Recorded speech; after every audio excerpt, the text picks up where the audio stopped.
શ્વેત ક્રાંતિના પ્રણેતાઓ lesson number 5 Gujarati standard 10. શ્વેત ક્રાંતિ એટલે white revolution અને પ્રણેતાઓ એટલે એના ઇન્સ્પાયર કરનાર, મેઇન ઇન્સ્પાયર જે કરનાર પર્સન હોય તે. આ જે છે તેના લેખક કોઈ નથી, સંકલિત છે એટલે કલેક્શન કરેલું છે, કોઈકે લખેલું છે ભેગું કરીને. અમૂલ ડેરીના સ્થાપક ત્રિભુવનદાસ પટેલ સ્વપ્નદ્રષ્ટા હતા. તો એમના સ્થાપક એટલે ફાઉન્ડર હતા, તેમનું નામ હતું ત્રિભુવનદાસ પટેલ. અને એ સ્વપ્નદ્રષ્ટા એટલે કે વિઝનરી હતા, જે સ્વપ્ન જોઈ શકે, ફોરકાસ્ટ કરી શકે કે ભવિષ્યમાં શું થઈ શકે આ હતા. તો આણંદને અને સમગ્ર ગુજરાતને અમૂલ બ્રાન્ડ રૂપે વિશ્વના નકશા પર પ્રસ્થાપિત કરનાર સ્વપ્નશિલ્પી હતા વર્ગીસ કુરિયન. તો ત્રિભુવનદાસ પટેલ સ્વપ્ન જોયું હતું, પણ એ સ્વપ્નના શિલ્પી એટલે એ સ્વપ્નને પૂરું કરનાર ડૉક્ટર વર્ગીસ કુરિયન હતા, જેમણે અમૂલ બ્રાન્ડ સ્વરૂપે ગુજરાતને જ નહીં આખા ભારતને વિશ્વના નકશા પર પ્રસ્થાપિત કર્યું. પ્રસ્થાપિત કરવું એટલે સ્થાપન કર્યું. શ્વેત ક્રાંતિના આ બે પ્રણેતાઓએ 4 દાયકા સુધી સાથે કામ કરીને, 4 દાયકા એટલે 4 ડેકેડ, ડેકેડ એટલે 10 વર્ષનો ગાળો હોય તેને ડેકેડ કહેવાય. તો 4 દાયકાઓ સુધી સાથે કામ કરીને દૂધ અને તેની બનાવટો એટલે મિલ્ક એન્ડ મિલ્ક પ્રોડક્ટ્સ, એને સહકારી ક્ષેત્રમાં સહકારી અને ભાગીદારીની રચનાથી માત્ર ગુજરાતમાં જ નહીં પરંતુ ભારતના સમગ્ર ભારતના કરોડો ખેડૂતોને પગભર કર્યા હતા. પગભર કરવા એટલે સેલ્ફ રિલાયન્ટ, સેલ્ફ ડિપેન્ડન્ટ, પોતાના પર સેલ્ફ રિલાયન્ટ કરવા, પોતાના પગ પર ઊભા કરવા. તો એમણે મિલ્ક અને મિલ્ક પ્રોડક્ટ જે બનાવી હતી તેનાથી સહકારી ક્ષેત્ર સહકારી એટલે કોઓપરેટિવ સેક્ટરમાં, જેમાં ઘણા બધા લોકો માલિક એક નહીં હોય, ઘણા બધા ભેગા થઈને સાથે મળીને કામ કરતા હોય. અને ભાગીદારી એટલે પાર્ટનરશિપ બેઝ પર ખાલી ગુજરાતમાં જ નહીં પણ ભારતની અંદર કરોડો ખેડૂતોને સેલ્ફ રિલાયન્ટ બનાવ્યા હતા, એમને પાર્ટનર બનાવીને. ખાસ કરીને મહિલાઓને સંગઠિત કરીને, મહિલાઓ એટલે સ્ત્રીઓને સંગઠિત એટલે ભેગા કરીને તેમણે અમૂલના પાયા દૃઢ કર્યા હતા. પાયા એટલે ફાઉન્ડેશન અને દૃઢ કરવા એટલે ફોર્મ બનાવવા, ટુ મેક ઇટ ફોર્મ મજબૂત કરવા. પરંતુ દૂધ ઉત્પાદન અને વેચાણના સહકારી માળખાના નિર્માણ ત્રિભુવનદાસ પટેલે કર્યું. તો ડૉક્ટર કુરિયને તેને કાર્યાન્વિત કરીને દેશ સમક્ષ એક ઉદાહરણ રજૂ કર્યું. તો એક ભાઈ જે ખરા તેમણે સહકારી માળખાનું નિર્માણ કર્યું, વેચાણમાં એટલે સેલ માટે, સહકારી એટલે કોઓપરેટિવ આખું ફ્રેમવર્ક તૈયાર કર્યું.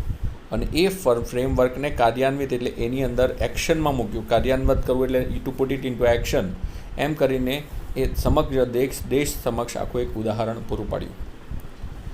ત્રિભુવનદાસ અને ડૉક્ટર કુરિયનની પ્રતિભાના અનેક અંશો જેવા કે કાર્યદક્ષતા, સંગઠન ક્ષમતા, સેવાપરાયણતા, સંવેદનશીલતા માર્મિક પ્રસંગો દ્વારા ઉપસી આવે છે. ત્રિભુવનદાસ પટેલ અને ડૉક્ટર કુરિયન બંને એવી પ્રતિભાઓ છે, દે આર ધ ટેલેન્ટ્સ, એવા ટેલેન્ટ્સ છે કે જેમના અનેક અંશ એટલે એમના કેટલાક એવા પાર્ટ કે જે આપણે પણ શીખવા જેવા છે, જેમ કે કાર્યદક્ષતા એટલે કે વર્ક એફિશિયન્સી, કાર્યદક્ષ હોવું એટલે કામમાં એફિશિયન્સી હોવી. સંગઠન ક્ષમતા, સંગઠન એટલે યુનાઇટ કરવાની કેપેસિટી લોકોને. સેવાપરાયણતા એટલે કે કામ કરવાની, સર્વિસ કરવાની નિષ્ઠા એટલે એ કરવાની દાનત. સંવેદનશીલતા એટલે સેન્સિટિવિટી, માર્મિક પ્રસંગો દ્વારા, મર્મ એટલે મિનિંગ થાય, મર્મ અર્થ. તો માર્મિક પ્રસંગો એટલે કે જેમાં કંઈક અર્થ હોય તો અર્થપૂર્ણ એવા પ્રસંગો દ્વારા ઉપસી આવે છે. અને આ ચરિત્ર લેખ છે જે સૌને માટે પ્રેરણારૂપ છે. તો ચાલો આપણે ચાલુ કરીએ, બંને મહાનુભાવોને આપણે ઓળખીએ. સૌથી પહેલાં આપણે વાત કરીશું ત્રિભુવનદાસ પટેલની. ત્રિભુવનદાસ પટેલ જેમણે પાયો નાખેલો હતો અને પેલા ભાઈએ એના પર ઇમારત ઊભી કરી હતી. વાર્તા સરસ મજાની છે, સાંભળજો. દર શનિવારે સવારની શાળા હોય. સૌ ભાઈબંધો તળાવ પાસે હનુમાનજીના મંદિરે ભેગા થઈએ. એટલે બધા મિત્રો, ભાઈબંધ એટલે ફ્રેન્ડ્સ, તળાવ પાસે હનુમાનજીનું મંદિર હોય, દરેક ગામમાં મોટે ભાગે હોય, અને ત્યાં મંદિરે ભેગા થઈએ. કિશોરાવસ્થા એટલે કે ટીન એજમાં, કિશોર પ્લસ અવસ્થા, કિશોરાવસ્થા એટલે કે જ્યારે ટીન એજમાં હોય ત્યારે સહજ મોજ મજા કરવી અને આનંદ મસ્તીમાં દિવસો પસાર કરવાનું ધ્યેય હોય છે. ધ્યેય એટલે ગોલ. મેઇન આપણો ગોલ શું હોય કે ભાઈ ટીન એજના લોકોને બહુ રિસ્પોન્સિબિલિટી ના હોય, પણ મોટે ભાગે આનંદ મસ્તી, મોજ મજા કરવી, આ પ્રકારના એ લોકોનો ધ્યેય હોય કે આખો દિવસ આપણે ગમે તેમ કરીને મજા કર્યા. How to exploit the entire day, એ લોકોનો ટાર્ગેટ હોય. તે જમાનામાં શું કરતા લોકો? ભેગા મળીને ક્યારેક રેવડી ખાતા. રેવડી એક નાના નાના સરખા સ્વીટ આવે જેના ઉપર સ્વીટ વસ્તુ પર તલ ચોંટાડેલા હોય. રેવડી ખાતા કે ચવાણું એટલે અહીંયા ભૂસું જે કહે તે ટાઈપનું, એ ઝાપટતા એટલે કે ખાતા. પરંતુ એક વખત નક્કી કર્યું કે બધા મિત્રોએ વારાફરતી ઓછામાં ઓછું એકવાર તો કોઈ વિષય પર કશુંક લખવું. હવે અત્યારના વિદ્યાર્થી માટે તો ડિફિકલ્ટ છે, પણ એ લોકોએ નક્કી કર્યું કે મોજ મજાની સાથે સાથે વારાફરતી 1 by 1 ઓછામાં ઓછું મિનિમમ એક વખત તો કોઈકને કોઈક વિષય પર લોકોએ લખીને લાવવાનું, કંઈક લખવાનું, આર્ટિકલ લખવાના. બધાની વચ્ચે અને પાછું બધાની વચ્ચે વાંચવું. એ પ્રમાણે મારો વારો આવ્યો. મારો એટલે કે ત્રિભુવનદાસ પટેલનો વારો આવ્યો. શું કરવું તે અંગે મનમાં મૂંઝવણ ચાલતી હતી. મૂંઝવણ એટલે હી વોઝ કન્ફ્યુઝ કે શું લખવું, વોટ શુડ આઈ રાઇટ. મારા કાકાના દીકરા પાસેથી એ અરસામાં એક ચોપડી લાવેલો. એ અરસામાં એટલે એ સમયગાળા દરમિયાન મારા કાકાના દીકરા પાસેથી હું એક બુક લાવેલો હતો, એક પુસ્તક લાવ્યો હતો. તેમાં સહકાર વિષય પર કંઈક લખાણ લખેલું હતું. સહકાર એટલે કોઓપરેશન, એના પર કંઈક આર્ટિકલ લખેલો હતો. તે વાંચવામાં આવ્યું, મતલબ હી રેડ ધેટ. તેના આધારે સહકાર વિશે એક નિબંધ લખીને તૈયાર કર્યો. On the basis of that he wrote a નિબંધ એટલે કે એસે ઓન સહકાર એટલે કોઓપરેશન. અને સૌ મિત્રોની હાજરીમાં મેં વાંચેલો. બધા મિત્રોને એ વિચાર ખૂબ ગમેલો. And everybody liked it as well. બધાને ગમ્યો પણ હતો. ઉપરયુક્ત પ્રસંગ એટલે ઉપર જણાવેલો જે પ્રસંગ છે એ પ્રસંગ સમર્પિત સેવા મૂર્તિ અને ખેડા દૂધ ઉત્પાદક સહકારી મંડળી લિમિટેડના સ્થાપક પિતા એવા ત્રિભુવનદાસ પટેલના સ્વમુખે રજૂ થયેલ છે. હવે આ જે ઉપર લખેલો જે પ્રસંગ છે એટલે કે આ જે ઇન્સિડન્ટ છે એ ઇન્સિડન્ટ કોનો છે? તો કે સમર્પિત સેવા મૂર્તિ, જે ડેડિકેટેડ, સમર્પિત એટલે ડેડિકેટેડ, સેવા મૂર્તિ એટલે કે જે સેવા કરવા માટે જાણીતા પર્સન હોય તે એવા ખેડા દૂધ ઉત્પાદક સહકારી મંડળી લિમિટેડ છે તેના પિતા કહી શકો, સ્થાપક કહી શકો એવા ત્રિભુવનદાસ પટેલના સ્વમુખે, સ્વમુખ એટલે એમના પોતાના મોઢે રજૂ થયેલા શબ્દો છે. વિશ્વભરમાં આજે જેનું નામ પ્રચલિત બન્યું છે, પ્રચલિત એટલે ફેમસ થયું છે, જે વર્લ્ડ વાઇડ આજે ફેમસ એટલે પ્રચલિત બન્યું છે એવું નામ અમૂલ મોડલ તરીકે સમગ્ર ભારતમાં જેનો સ્વીકાર કરવામાં આવ્યો છે તે અમૂલ ડેરીના સ્વપ્નદ્રષ્ટા ત્રિભુવનદાસ પટેલ હતા. પહેલી વસ્તુ આપણે કહીએ કે એના સ્વપ્નદ્રષ્ટા એટલુંનું સ્વપ્ન જોનાર કે ભાઈ આ પ્રકારનું એક મોડલ ઊભું કરવું જોઈએ એવું વિચારનાર સ્વપ્નદ્રષ્ટા સૌથી પહેલાં ત્રિભુવનદાસ પટેલ હતા. એમનો જન્મ આણંદ જિલ્લામાં 22/10/1903 22 ઓક્ટોબર 1903 પિતા કિશીભાઈ પટેલને ત્યાં થયો હતો. એમના પિતાનું નામ કિશીભાઈ પટેલ હતું. આ પિતાનું નામ પણ પૂછી શકાય. ખેડૂતોના ઉદ્ધારક અને અમૂલ ડેરીના પાયાના પથ્થર તરીકે સમગ્ર ગુજરાત અને સહકારી મંડળી તેમના ઋણી રહેશે. ઋણી એટલે એના ગ્રેટફુલ રહેશે, ગ્રેટિટ્યૂડ બતાવશે. કોણ બતાવશે? તો કે સમગ્ર ગુજરાત અને ગુજરાતની સહકારી મંડળીઓ છે એ બધા એમના આભારી રહેશે. આભારી કેમ રહેશે? કેમ કે એઓ પાયાના પથ્થર તરીકે જાણીતા છે, કેમ કે એમણે ચાલુ કરાવ્યું, એમણે સ્ટાર્ટ કરાવ્યું. He can be considered as a pioneer of this Amul dairy. ખેડૂતોના ઉદ્ધારક તરીકે પણ એ જાણીતા છે. ઉદ્ધાર કરવો એટલે કે એમને અપલિફ્ટ કરવા, ખેડૂતોના ફાર્મરને અપલિફ્ટ કરવા માટે પણ તેઓ ખૂબ જાણીતા છે એમ કહી શકાય. ગુજરાત વિદ્યાપીઠમાં વિદ્યાર્થી જીવનમાં જ ગાંધીજી અને સરદાર વલ્લભભાઈના વિચારોથી પ્રભાવિત થઈને તેઓ આઝાદીની ચળવળમાં જોડાયા હતા. મતલબ જ્યારે એ ગુજરાત વિદ્યાપીઠમાં ભણતા હતા ત્યારે વિદ્યાર્થી જીવનથી એટલે when he was student, Gandhiji અને સરદાર વલ્લભભાઈ પટેલના વિચારોથી પ્રભાવિત થયા હતા. તો he was inspired by Gandhiji and Sardar Vallabhbhai and his thought. અને એનાથી પ્રભાવિત થઈને, ઇન્સ્પાયર થઈને, ઇમ્પ્રેસ થઈને આઝાદીની ચળવળ એટલે કે ફ્રીડમ સ્ટ્રગલમાં જોડાયા હતા. પરિણામે એટલે as a result of that ઈસવીસન 1930 મીઠાના સત્યાગ્રહ એટલે સોલ્ટ માટે તેઓ ત્યાં દાંડી માર્ચ કરી હતી. તે નિમિત્તે ઈસવીસન 1940-41 સત્યાગ્રહ અને તેમને જેલવાસ પણ ભોગવવો પડ્યો હતો. તો એમણે 1930ની અંદર મીઠાના સત્યાગ્રહમાં જોડાયા હતા અને તે નિમિત્તે એટલે ઓન ધેટ બિહાફ અને તે સિવાય 1930 અને 1941માં જે સત્યાગ્રહ કર્યો હતો તેમાં જોડાવા બદલ એમને જેલવાસ પણ ભોગવવો પડ્યો હતો. એટલે he also went to the jail. એમણે જેલ પણ સહન કરવી પડી હતી. વલ્લભભાઈ પટેલના માર્ગદર્શન હેઠળ એટલે under the guidance of Sardar Vallabhbhai Patel, માર્ગદર્શન એટલે ગાઈડન્સ, હેઠળ એટલે અંડર, ઈસવીસન 1940માં ખેડા જિલ્લાના ખેડૂતો સાથે મળીને પોલ્સન કંપનીથી ખેડૂતો ત્રાસેલા હતા સહકારી મંડળીની સ્થાપના કરી હતી. તે સમયે તેઓ ખેડૂતો પાસેથી ખૂબ જ ઓછા ભાવે દૂધ ખરીદીને વિશ્વમાં ઊંચા દામે દૂધ વેચતી પોલ્સન કંપનીથી ખેડૂતો ત્રાસેલા હતા. હવે આ તે સમયની વાત છે કે જ્યારે સહકારી મંડળી કોઈ હતી જ નહીં. બધા ખેડૂતોને ભેગા કરીને એ લોકોની પોતાની કોઈ મંડળી હતી જ નહીં. અને તે સમયે એક કંપની હતી, કંપનીનું નામ હતું પોલ્સન કંપની. આ પોલ્સન કંપની શું કરતી હતી?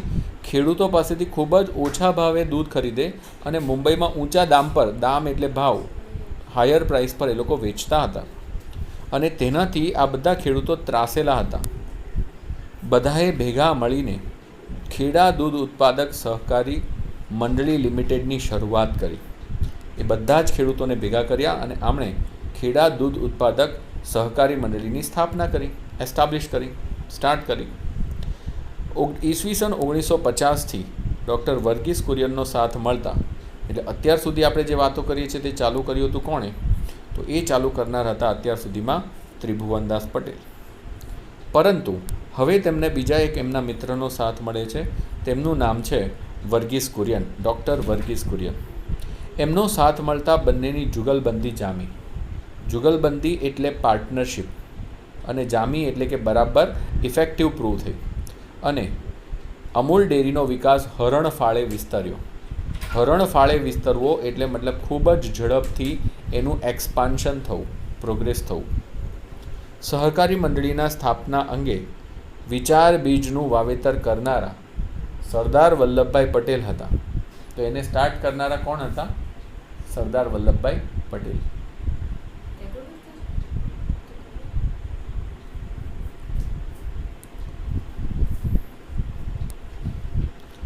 સહકારી મંડળીની સ્થાપના અંગેના વિચાર બીજનું વાવેતર કરનાર સરદાર વલ્લભભાઈ પટેલ હતા.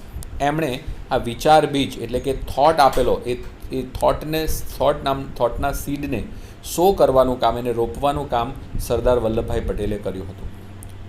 તેના સ્વપ્નદ્રષ્ટા હતા ત્રિભુવનદાસ પટેલ. એટલે જે વિચાર બીજનું વાવેતર એટલે સો કરેલું હતું સરદાર વલ્લભભાઈ પટેલે, પણ એના સ્વપ્નદ્રષ્ટા, એનું સ્વપ્ન જોનાર ત્રિભુવનદાસ પટેલ હતા અને તે સ્વપ્નના શિલ્પી હતા ડૉક્ટર વર્ગીસ કુરિયન. તો આમાં 3 વસ્તુ યાદ રાખવાની છે તમારે. સ્વપ્નના શિલ્પી, અમૂલ સ્વપ્ન અથવા તો સહકારી મંડળીના સ્વપ્નના શિલ્પી એટલે જે સ્કલ્પ્ટર હોય, તે જેણે બનાવ્યું, ખરેખર પ્રેક્ટિસમાં મૂક્યું, તે વર્ગીસ કુરિયન હતા.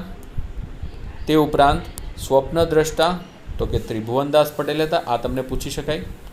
અને કોઈ એમ પૂછે કે એ વિચાર બીજનું વાવેતર કરનાર કોણ હતા? તો કે સરદાર વલ્લભભાઈ પટેલ હતા. તો એ વિચાર બીજનું વાવેતર વલ્લભભાઈ પટેલે કર્યું હતું. સ્વપ્નદ્રષ્ટા ત્રિભુવનદાસ પટેલ હતા અને એમના સ્વપ્નના શિલ્પી, આર્ટિઝન, જે સ્કલ્પ્ટર હતા, તે ડૉક્ટર વર્ગીસ કુરિયન હતો. આ ત્રણનું એમાં યોગદાન છે. લગભગ 4 દાયકા સુધી, 4 દાયકા એટલે લગભગ દાયકો એટલે ડેકેડ, 10 વર્ષનો જે સમયગાળો હોય તેને કહેવાય દાયકો. એ 4 દાયકા એટલે લગભગ 40 વર્ષ સુધી બંને ખભે ખભા મિલાવીને એટલે એકબીજા સાથે કોઓપરેશનથી અમૂલ બ્રાન્ડને સમગ્ર વિશ્વમાં પ્રસિદ્ધિ અપાવી. He made Amul brand famous in to the entire world by matching the work together. બંને એકબીજા સાથે કામ કર્યું, હળીમળીને કામ કર્યું, એના હાર્મોનિયસ વેથી એ લોકોએ કામ કર્યું. ત્રિભુવનદાસ 3 જૂન 1994માં 91 વર્ષની વયે અવસાન પામ્યા હતા. સો હી died at the age of 91 year in the year 1994 on 3rd of June. ત્યાં સુધી વિવિધ સહકારી ક્ષેત્રોમાં એટલે કે અલગ અલગ પ્રકારના કોઓપરેટિવ સેક્ટરમાં એકાધિક એટલે એક અથવા તો અનેક હોદ્દાઓ પર એક અથવા એક કરતાં વધારે હોદ્દાઓ પર કાર્યરત રહ્યા. તો ઘણા બધા ક્ષેત્રોમાં એક અથવા એક કરતાં અધિક હોદ્દો એટલે પોસ્ટ, આ હોદ્દો એટલે પોસ્ટ, અલગ અલગ પોસ્ટ પર તેઓ કાર્યરત રહ્યા, મતલબ એમણે કામ કર્યું. ત્રિભુવનદાસ પટેલને કોમ્યુનિટી લીડરશિપ માટે ફિલિપાઇન્સનો રેમન મેગ્સેસે એવોર્ડ પણ આપવામાં આવ્યો. તો આ પણ તમને પૂછી શકાય, આ જે ત્રિભુવનદાસ પટેલ છે તેમને કયો એવોર્ડ મળ્યો હતો? તો Ramon Magsaysay award from Philippines કન્ટ્રીનું નામ છે, ત્યાંથી એમને શાના માટે મળ્યો હતો? એમને આ ઇનામ અથવા તો એવોર્ડ મળ્યો હતો કોમ્યુનિટી લીડરશિપ માટે. કોમ્યુનિટી એટલે પોતાના લોકોને સાથે લઈને ચાલવાનું. ઈસવીસન 1964માં 1964માં ભારત સરકાર તરફથી પદ્મભૂષણ એવોર્ડ પણ આપવામાં આવ્યો હતો. તો આ ખૂબ જ એક રિસ્પેક્ટેડ આપણા ભારતની અંદર એક એવોર્ડ છે જેનું નામ છે પદ્મભૂષણ એવોર્ડ. એ પણ એમને એનાયત કરવામાં આવ્યો હતો. આ ઉપરાંત નાના મોટા એવા અનેક એવોર્ડ, માન સન્માન, હોદ્દાઓ અને તેમની આ ઉપરાંત નાના મોટા અનેક એવોર્ડ, માન સન્માન અને હોદ્દાઓ તેમની સેવાકીય પ્રવૃત્તિ માટે મળ્યા હતા.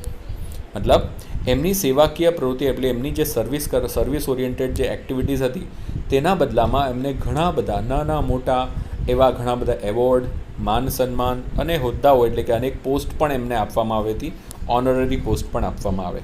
એ એમની સેવાકીય પ્રવૃત્તિઓ માટે હતી. ઈસવીસન 1971માં અમૂલ ડેરીના અધ્યક્ષ સ્થાનેથી સ્વૈચ્છિક નિવૃત્તિ લીધી હતી. તો 1971માં અમૂલ ડેરીના અધ્યક્ષ એટલે પ્રેસિડેન્ટ તરીકે, રાઈટ, એ સ્થાનેથી એમણે સ્વૈચ્છિક નિવૃત્તિ લીધી હતી. અહીંયા સ્વૈચ્છિકનો મતલબ થાય સેલ્ફ, વોલેન્ટરીલી, અને નિવૃત્તિનો મતલબ થાય રિટાયરમેન્ટ. તો વોલેન્ટરી રિટાયરમેન્ટ એટલે જાતે એમણે રિટાયરમેન્ટ લીધું હતું, એમને કાઢવામાં નહોતા આવ્યા. 1971માં જાતે નીકળ્યા હતા. અને જ્યારે એમણે નિવૃત્તિ લીધી ત્યારે પ્રચંડ લોક દર સાંપડ્યો હતો. પ્રચંડ એટલે પુષ્કળ, પ્લેન્ટી. લોકાદર એટલે લોક પ્લસ આદર, એટલે લોકોનો આદર એટલે એને કહેવાય લોકાદર. સાંપડ્યો હતો એટલે કે મળ્યો હતો. દરેક સભ્યે પોતાની ઈચ્છાથી એક રૂપિયો એકત્ર કરી 6,80,000 રૂપિયાની થેલી ભેટ ધરી. મતલબ જ્યારે કોઈ રિટાયર થતું હોય ત્યારે બધા ગિફ્ટ આપે, તો બધાએ પોતાની ઈચ્છાથી એક રૂપિયો ખાલી એકત્ર કરીને એટલે ભેગો કરીને કલેક્ટ કરીને 6,80,000 6,80,000 રૂપિયા એક થેલીમાં ભરીને એમને ભેટ કરી એટલે કે પ્રેઝન્ટ કરી. જન કલ્યાણની પ્રવૃત્તિમાં હંમેશા રુચિ રસ ધરાવતા ત્રિભુવનદાસે અને તેમના ધર્મપત્ની મણિબહેને ગ્રામજનો માટે શક્ય હોય તેટલું સેવા કાર્ય કરવાની. હવે અહીંયા પહેલાં આટલું સમજી લઈએ. જન કલ્યાણ એટલે લોકોના કલ્યાણ, પબ્લિક વેલફેરની પ્રવૃત્તિ એટલે એક્ટિવિટીમાં હંમેશા રુચિ અથવા તો રસ, રુચિ એટલે પણ ઇન્ટરેસ્ટ થાય ને રસ એટલે પણ ઇન્ટરેસ્ટ જ થાય, એ કરનાર ત્રિભુવનદાસ ધરાવતા એટલે એવું કરનાર ત્રિભુવનદાસે અને તેમના ધર્મપત્ની, એમનું નામ હતું મણિબેન. ધર્મપત્નીનું નામ શું હતું? મણિબેન. એમણે ગ્રામજનો માટે જેટલું શક્ય હોય એટલે જેટલું પોસિબલ હોય એટલું સેવા કાર્ય કરવાની પ્રબળ ભાવનાને ચરિતાર્થ કરવાનો સંકલ્પ કર્યો હતો. એટલે આ ભાવનાને ચરિતાર્થ કરવો એટલે એને ઇમ્પ્લિમેન્ટ કરવા માટેનો સંકલ્પ કર્યો હતો. સંકલ્પ કરવો એટલે કે ડિટર્મિન થયા હતા, એમણે નક્કી કર્યું, નિશ્ચય કર્યો હતો. ઢળતી વયે ચિરંજીવને યશ અપાવે. ઢળતી વયે એટલે કે એમની ઉંમર થાય, જ્યારે ડિક્લાઇનિંગ એજ હોય તે સમયે ચિરંજીવ યશ અપાવે એટલે ખૂબ લાંબા સમય, ચિરંજીવ એટલે ખૂબ લાંબા સમય સુધી યશ અને કીર્તિ એટલે કે પોપ્યુલારિટી અપાવે તેવી એક કાર્ય યોજનાને પોતાને મળેલી ભેટની મોટી રકમથી શુભારંભ કર્યો. તો એમણે જે કરેલા કામો જે ખરા તે કામો કર્યાના બદલામાં જે એમને ભેટ મળી, ભેટ કેટલી મળી હતી? તો એમને ભેટ મળી હતી 6,80,000 રૂપિયા. તો એમણે પોતાના માટે ન વાપરી, પરંતુ એમણે શું કર્યું, એ કાયમના માટે એ વસ્તુ એમને એમના માટે એમના માટે સારું યશ બંધાય તેવા કામોમાં વાપર્યું. જેમ કે એ પૈસા જે છે તેનાથી એક મોટી યોજનાનો શુભારંભ કર્યો, બીજી એક કાર્ય યોજનાનો શુભારંભ એટલે શરૂઆત કરી, જે ત્રિભુવન ફાઉન્ડેશનના નામે આજે પણ સ્ત્રીઓ અને બાળકોના સ્વાસ્થ્યની યોજનાઓનો લાભ 800થી પણ વધુ ગામોને મળી રહ્યો છે. So more than 800 villages are getting benefit. શાને રિલેટેડ છે? તો કે સ્ત્રીઓ અને બાળકોના સ્વાસ્થ્યને લાગતી યોજના છે, એના અંદર એ સંસ્થા કામ કરી રહી છે અને એ સંસ્થા ચાલુ કરવામાં એમણે પોતાના પૈસા જે હતા જેમને મળ્યા હતા તે એમણે આપ્યા હતા. શ્વેત ક્રાંતિના પ્રણેતાઓ અને સહકારી મંડળીના સ્વપ્નદ્રષ્ટા તરીકે આજે પણ ત્રિભુવનદાસ પટેલ પોતાના સેવાકીય કાર્યો થકી ગુજરાતના ખેડૂતોના હૃદયમાં આદરણીય સ્થાન ધરાવે છે.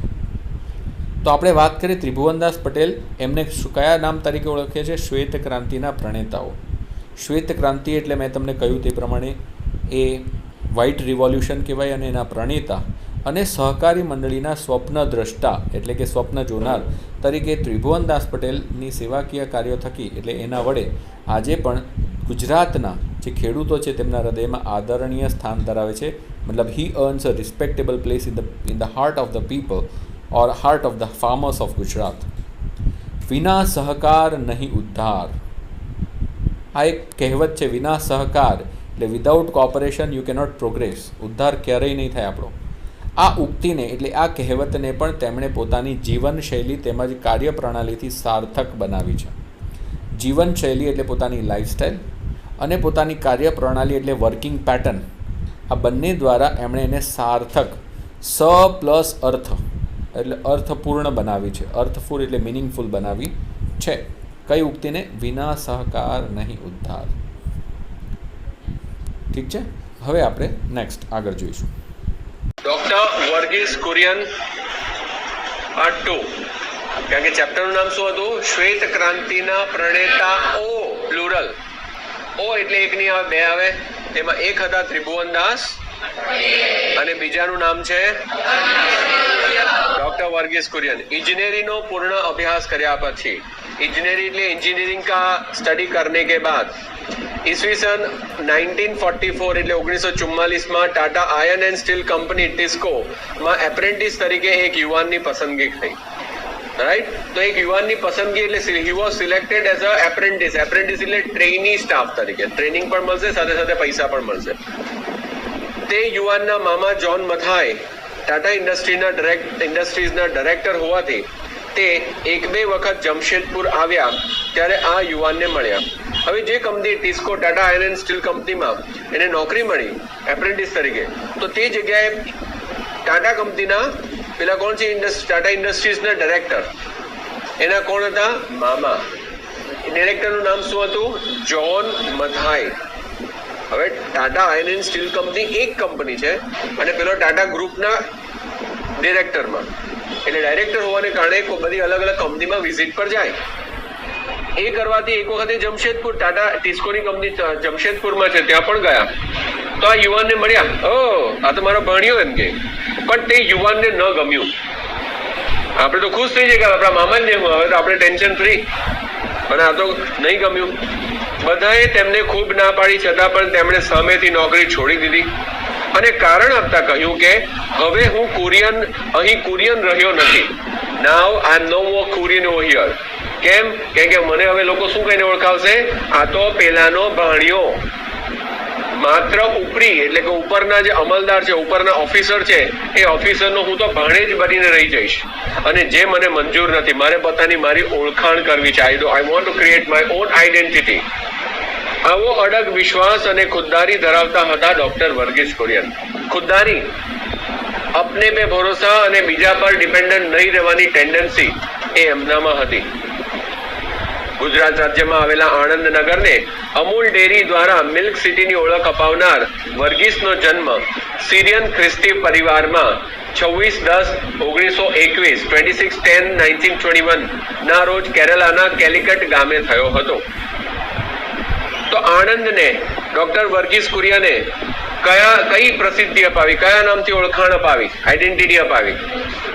Milk city. આણંદને લોકો આજે મિલ્ક સિટીના નામથી ઓળખે છે. કોના દ્વારા? કોને લીધે?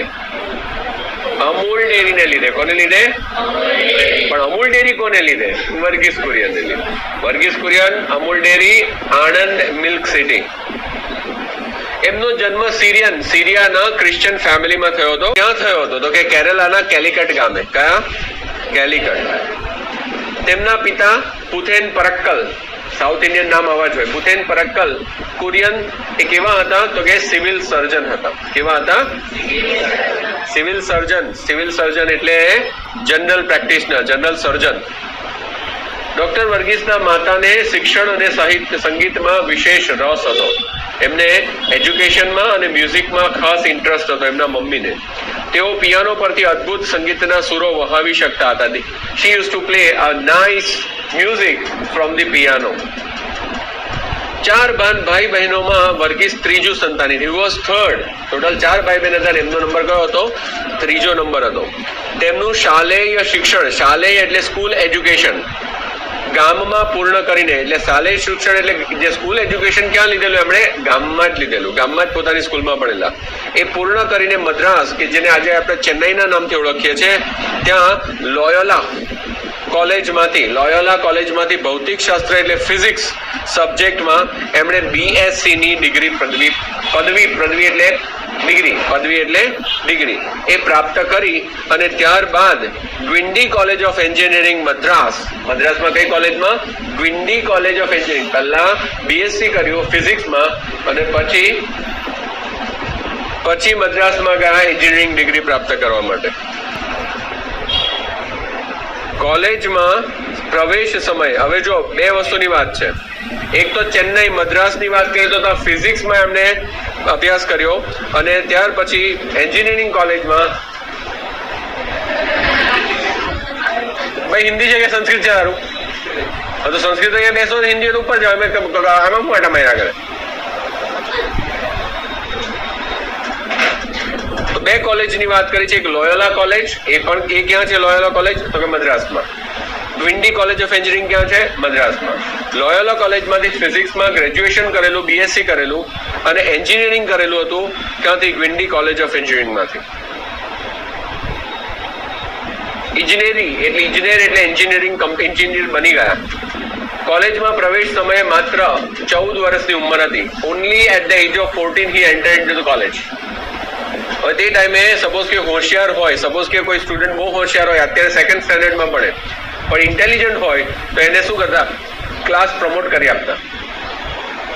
આપે કે 3rd ને લાયક છે તો 3rd બી નહીં, 4th લાયક છે તો એને એક્ઝામ આપીને એને આગળના સ્ટેન્ડર્ડમાં મોકલી આપતા, સ્ટેન્ડર્ડ જમ્પ કરાવતા.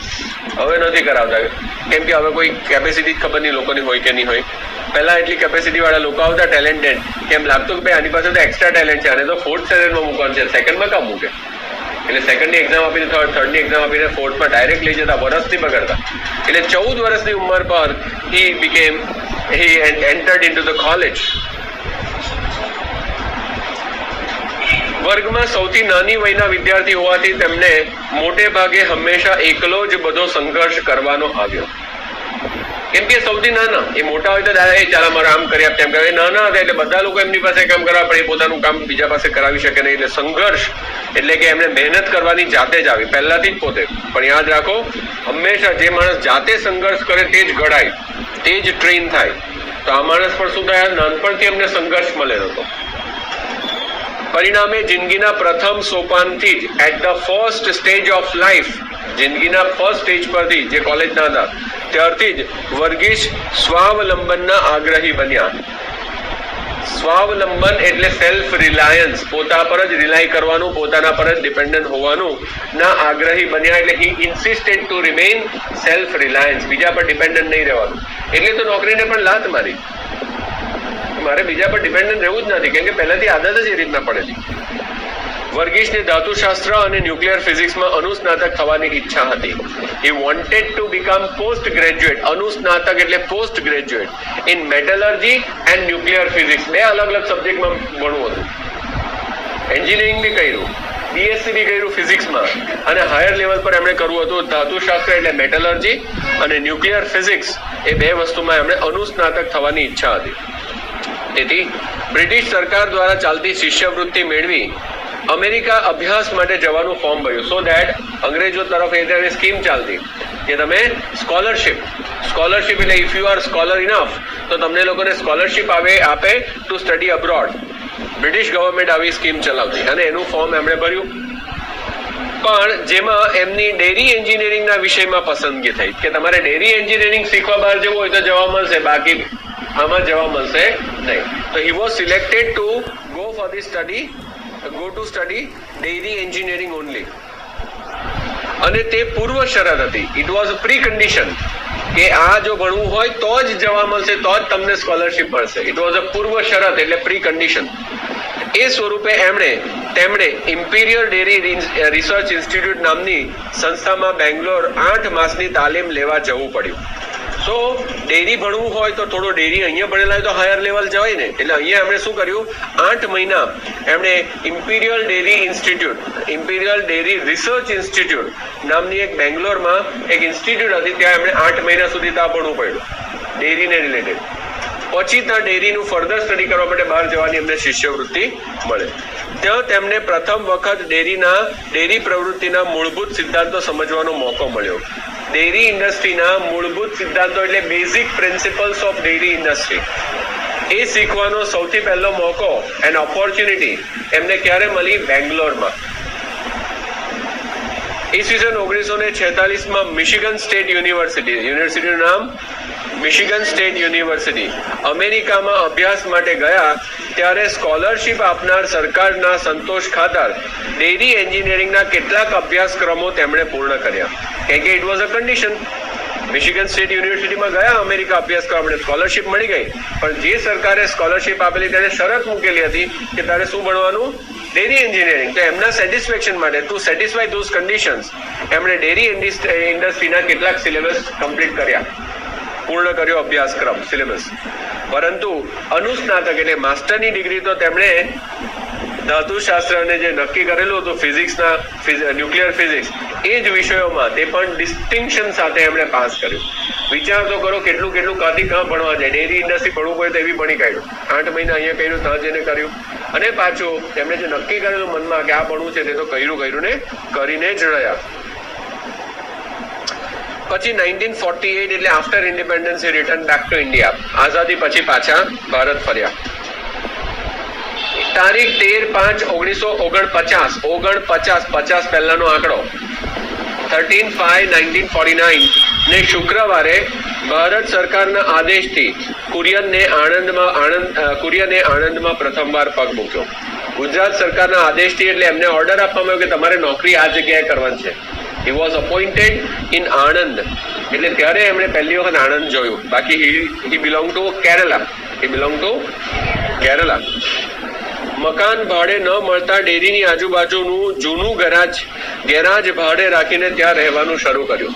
એમને રેન્ટ પર મકાન પણ નહીં મળ્યું. તો શું કર્યું એમણે? જે ડેરી હતી એની આજુબાજુમાં એક ગેરેજ હતું ને ગેરેજમાં રહેવાનું ચાલુ કર્યું, ભાડે રાખ્યું, ગેરેજમાં રહેવાનું ચાલુ કર્યું. એટલે મોટા મોટી કંપનીના માલિક પણ તમે જુઓ તો નાના ગરાજથી એ લોકોએ કામ ચાલુ કરેલું હશે. આમનું પણ એવું જ કંઈક થયું. સરકાર દ્વારા મળેલી અને ઓછી પસંદ એવી આ નોકરીમાં 8 માસ થયા પછી છતાં પણ ખાસ ઉત્સાહ નહોતો, કારણ કે એ તો સરકારે આપેલી નોકરી હતી, એમને બહુ પસંદ હતી નહીં. છતાં પણ એમાં 8 મહિના કામ કર્યું તો પણ એમને બહુ એક્સાઇટમેન્ટ નહીં હતું, કેમ કે નોકરી એમને પસંદ નહીં હતી. વર્ગીસને એક દિવસ વિચાર આવ્યો, he thought one day કે હું અહીં કંઈ કરતો નથી, I am doing nothing over here, મારે તો કંઈક કરવું જ જોઈએ, I should do something, I am not doing anything. આવો વિચાર જેનામાં દેશ માટે પ્રીતિ હોય, જેને પોતાના દેશ માટે લાગણી હોય તેને જ આવે. આવું આત્મદર્શન એટલે સેલ્ફ નોલેજ, આત્મદર્શન કરી શકે તે જ સિદ્ધિના સોપાનો સર કરી શકે.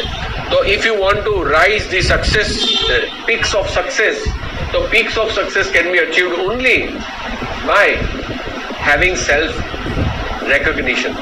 જાતે આપણે સમજવું જોઈએ કે જે હું કરું છું તે બરાબર નથી, મારે હજુ વધારે મહેનત કરવી જોઈએ. આપણે પણ ક્યારેક આત્મદર્શન કરવાનું કે આપણે જે ભણવાનું કામ કરીએ છીએ તેમાં are we doing our 100%, are we putting our 100%? If no, then do some corrective measures. સિદ્ધિના સોપાનો સર કરી શકવા એટલે મતલબ સક્સેસના જે હાઇટ્સ છે તેને અચીવ કરવી. કુરિયનના આણંદમાં આગમન પહેલા Kheda milk producer union limited નામની સંસ્થા સહકારી ક્ષેત્રે પાડી રહી હતી. પાપા પગલી માંડવી એટલે કે શરૂઆત કરવી, જસ્ટ સ્ટાર્ટ કર્યું હતું. કઈ કંપની, કઈ સંસ્થા ચાલતી હતી? સહકારી એટલે કોઓપરેટિવ જ હતી. તેનું નામ હતું Kheda district milk producers union, before the Kurian enter into the Anand. જેમના નેતૃત્વમાં આ સંસ્થા કાર્યરત હતી તેમનું નામ હતું ત્રિભુવનદાસ પટેલ. એ ચલાવતા હતા ખેડા ડિસ્ટ્રિક્ટ, ખબર છે, સરદાર વલ્લભભાઈ પટેલના સૂચનથી. તો તેમની આ કુરિયન સાથે મુલાકાત થઈ, પરિચય ગાઢ બનતા એટલે એમનું જે ઇન્ટ્રોડક્શન છે તેનું ડેન્સ બન્યું, વધારે ફોર્મ બન્યું ગાઢ. એ બનતા વર્ગીસ તેમની નિસ્વાર્થ સેવા, જેટલું વધારે એમણે ત્રિભુવનદાસ પટેલને ઓળખ્યા એટલે એમની ક્વોલિટીઝ એમને ખબર પડી. Which qualities of Tribhuvandas inspired doctor Kurian? તો તે હતી પહેલી નિસ્વાર્થ સેવા, સેલ્ફલેસ સર્વિસ, સેલ્ફલેસ, પરોપકારની ભાવના, બીજાનો ઉપકાર કરવાની ફિલિંગ. મારું હું આગળ વધી જાઉં નહીં, લોકોને આગળ વધારું, આ ખેડૂતોને આગળ લઈ જાઉં, આ મંડળીને આગળ વધારું. અને મનની મક્કમતા, ફર્મનેસ ઓફ ધ માઇન્ડ, કે એક બાર मैंने कमिटमेंट कर दिया तो मैं किसी और की नहीं सुनता. इन्हें मक्कमता कहवाय, फर्मनेस ऑफ द माइंड. उससे वो प्रभावित हुए, मतलब इंस्पायर થયા, ઇમ્પ્રેસ થયા. પ્રભાવિત થવું એટલે ઇમ્પ્રેસ થયા. મનોમન, મનમાં ને મનમાં ત્રિભુવનદાસને પોતાના ગુરુ અને માર્ગદર્શક તરીકે સ્વીકાર્યા. ગુરુ એટલે ગુરુ અને માર્ગદર્શક એટલે guide, right? So he adopted him as a guru and guide together. મનમાં ને મનમાં નક્કી કરી લીધું, એક્સેપ્ટ કરી લીધું. તેમની સાથે કામ કરવાનું શરૂ કર્યું. ખેડૂતોએ પોતાના ઢોરના દૂધ વેચાણના અન્ય વેપારીઓ કે દલાલો પર નિર્ભર ન રહેતા સહકારી પદ્ધતિ અપનાવી. એટલે ખેડૂતોએ પણ શું કર્યું? પોતાના જે ઢોર હોય, પોતાના જે કેટલ્સ છે, એનું જે દૂધ છે તે બીજા વેપારીને કાં તો દલાલ પાસેથી વેચાવડાવે, એ લોકો પર ડિપેન્ડન્ટ રહેતા કે દલાલ આવીને અમને સારો ભાવ અપાવે. પણ એ દલાલ અને વેપારીઓ એ લોકોને લૂંટતા, એટલે એ લોકો પર ડિપેન્ડન્ટ રહેવાનું છોડી દીધું અને સહકારી, બધા જ દૂધ ઉત્પાદક વાળા લોકો ભેગા થયા અને પોતે જ પોતાના દૂધનું વેચાણ કરવાનું નક્કી કર્યું સહકારી ક્ષેત્રે. એટલે સહકારી પદ્ધતિ અપનાવી, કોઓપરેટિવ સેક્ટરમાં એન્ટર થયા. ડોક્ટર કુરિયનના સહકારથી આ પ્રવૃત્તિને વેગ મળ્યો. એટલે આ પ્રવૃત્તિ ચાલતી જ હતી પણ એ પ્રવૃત્તિ ફાસ્ટ થઈ. અને ફાસ્ટ કોના સાથથી થઈ? ડોક્ટર કુરિયનના. વેગ એટલે સ્પીડ થઈ, સ્પીડ અપ થયું.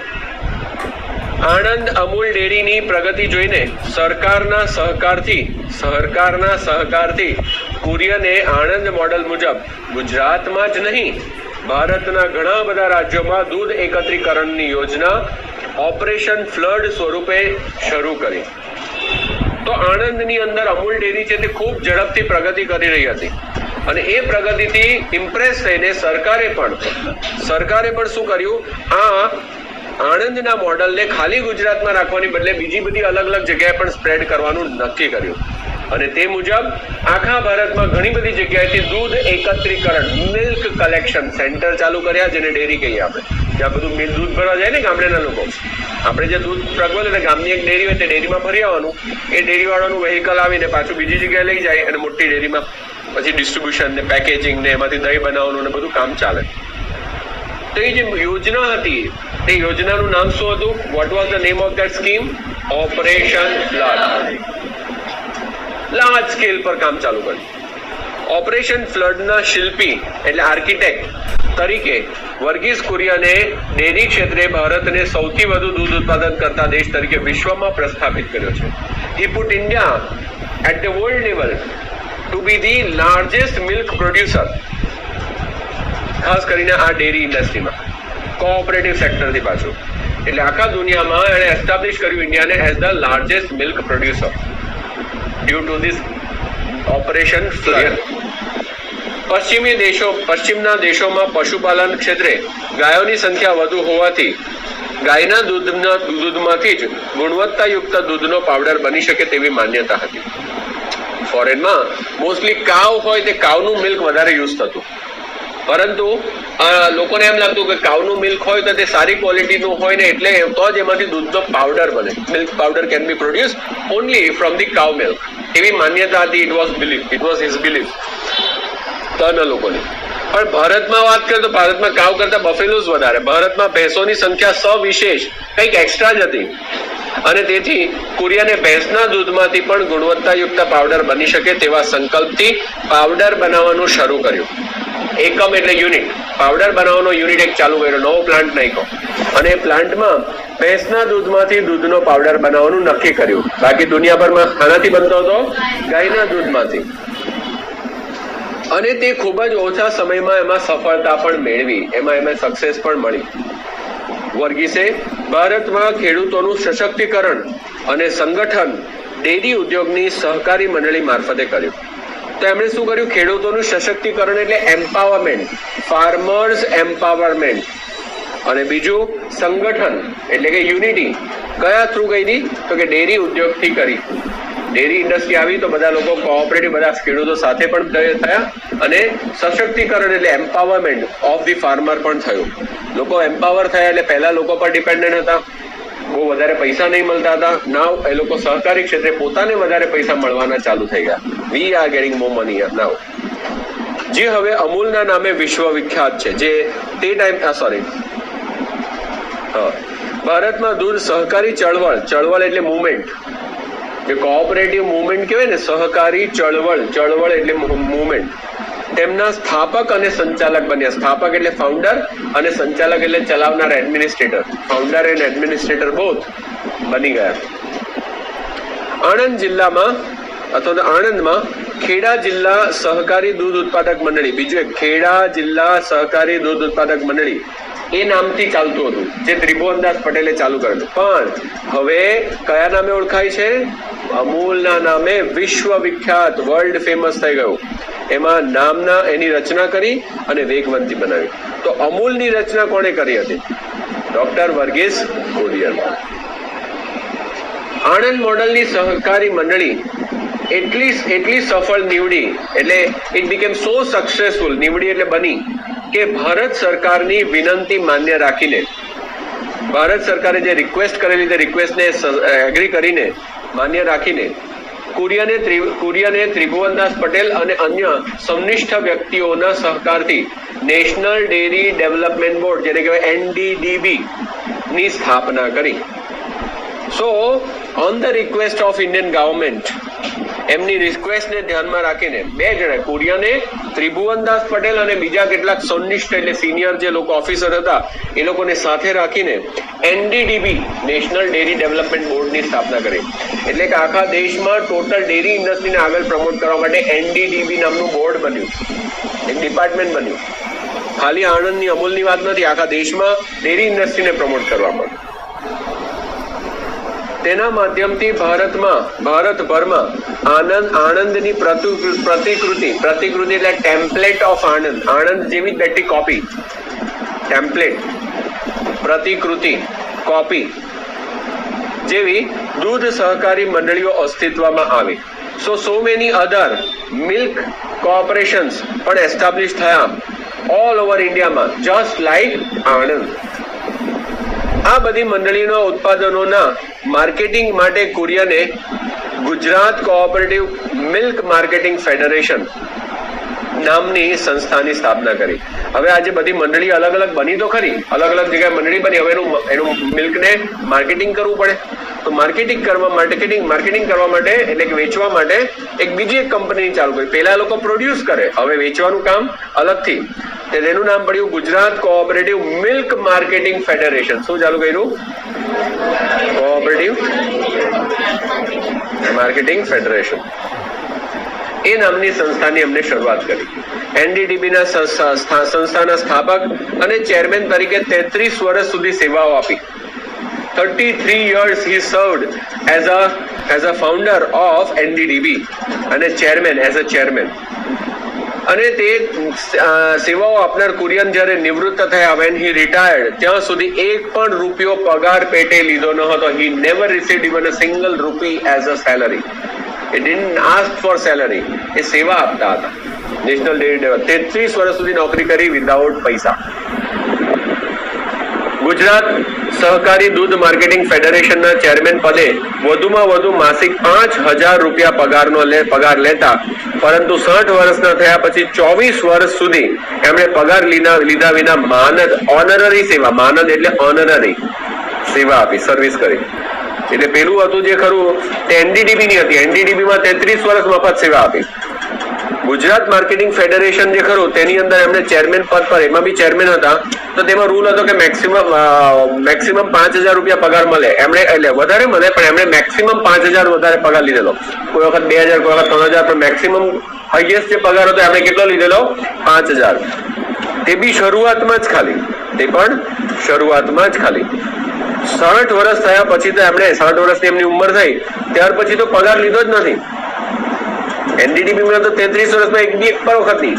પેલામાં 5,000 મેક્સિમમ લીધો, પણ ત્યાર પછી તો લેવાનું બિલકુલ બંધ 60 વર્ષની ઉંમર પછી. અને એમણે માનદ સેવા એટલે ઓનરરી સર્વિસ આપી, પગાર લીધા વિના. ઇન્સ્ટિટ્યૂટ ઓફ રૂરલ માર્કેટિંગ, જેને ઇરમા કહેવાય છે, ઇન્સ્ટિટ્યૂટ ઓફ રૂરલ માર્કેટિંગ, એના ચેરમેન તરીકે પણ વર્ષો સુધી મફતમાં સેવા આપી. આશરે 57 વર્ષથી વધુ સમય સુધી, મોર ધેન 57 years, વિકાસલક્ષી કામો, ડેવલપમેન્ટ ને રિલેટેડ કાર્યક્રમોમાં સક્રિય રહ્યા. સક્રિય રહેવું એટલે active. He remained active for how many years? More than 57 years in the developmental programs. ડેવલપમેન્ટના પ્રોગ્રામ એટલે વિકાસલક્ષી કાર્યક્રમોમાં 57 વર્ષ કોને કહેવાય? એટલાથી વધારે વર્ષ સુધી સક્રિય એટલે એક્ટિવ રહ્યા. ભારત સરકારે અલ્હાબાદ વિશ્વવિદ્યાલયના ચાન્સેલર તરીકે પણ તેમની નિમણૂક કરી. કોઈ પણ યુનિવર્સિટી હોય, વિશ્વવિદ્યાલય એટલે યુનિવર્સિટી, એ યુનિવર્સિટીના જે ચીફ હોય તેને ચાન્સેલર કહેવાય, ખબર ને? ચાન્સેલર અને વાઇસ ચાન્સેલર, વીસી. તે ચાન્સેલર તરીકે એમને અપોઇન્ટ કર્યા અલ્હાબાદ વિશ્વવિદ્યાલયના. એટલે કેટલી બધી મોટી મોટી પોસ્ટ પર હી સર્વડ, તમે વિચાર કરી શકો.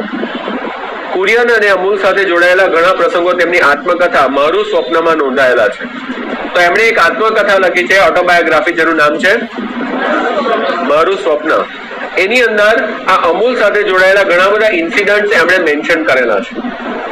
તેમાંનો એક પ્રસંગ અનુકરણીય છે. તેમાંનો one of the incident is actually followable, આપણે ફોલો કરી શકીએ તેવો છે. આપણે અનુકરણ કરવું એટલે કોપી કરી શકીએ તેવો છે, નકલ કરી શકીએ તેવો છે. અનુકરણ એટલે નકલ. કુરિયન ગમે ત્યારે ડેરીના વિભાગોમાં ચક્કર લગાવે અને બધું બરાબર છે કે નહીં તે તપાસે. એમનું કામ હતું એ બધા ડેરીના ડિપાર્ટમેન્ટમાં જાય અને બધું ચેક કરે, બધું બરાબર છે ને, બધા બરાબર કામ તો કરે છે ને, આવું તપાસ કરવા માટે જાય. તેમણે વર્ષોથી કામ કરતા એક કર્મચારીને દૂધનું કેન ખોલી તેના પર મલાઈ ચાટતો જોયો. એને જોયું કે દૂધનું કેન ખોલ્યું. એક કર્મચારી, એક કામ કરતા માણસને દૂધનું કેન ખોલીને એમાંથી મલાઈ ચાટતો એને જોયો, પકડી પાડ્યો. કર્મચારીએ પણ અચાનક આવેલા કુરિયરને જોયા. એવું નહીં કે પેલા હંતાઈને જોયું. પેલા ભાઈ જોઈ ગયા, હારે તો જોઈ ગયો મને હોય. તેના મોં પર મલાઈ હજુ પણ ચોટેલી હતી. એટલે પકડાઈ ગયો, રંગે હાથ પકડી ગયે. પોતે દૂધ પીતો ન હતો એવો તેણે ખોટો બચાવ કર્યો. નહીં, મેં કઈ પીતો નહીં હતો, મેં કઈ નહીં કર્યું એમ કરીને he defended himself. He tried to defend himself. ખોટો બચાવ કર્યો. કુરિયન કશું કહ્યા વિના ત્યાંથી પાછા ફરી ગયા. હે return back without saying even a single word. બાકી તો તારે ત્યાં ગાડી મૂકે નોકરીમાંથી. આવું થોડું કરે, એટલું દૂધ થોડું પહેલા લોકોને પીવડાવાય. પણ એમણે કશું જ ના કહ્યું. કર્મચારી એટલે જે કામ કરતો માણસ હતો તેને થયું કે હવે તો નોકરી જશે જ. કુરિયને બીજે દિવસે મેનેજરને બોલાવીને સૂચના આપી. બીજે દિવસે મેનેજરને બોલાવ્યો, મેનેજર અહીં આવો, અને સૂચના આપી, ઇન્સ્ટ્રક્શન આપી. શું ઇન્સ્ટ્રક્શન આપી? દરેક કર્મચારીને 1/2 લીટર દૂધ પીવા માટે આપવું. 500 ml દૂધ એવરી ડે પીવા આપો લોકોને. એ લોકો 24 કલાક દૂધ સાથે કામ કરીને એક છાંટો દૂધ એ લોકોને નહીં મળે તો નહીં ચાલે. એ લોકોને આપો. એ લોકો દૂધ સાથે કામ કરે છે, દૂધ આપો. 1/2 લીટર દૂધ આપવું.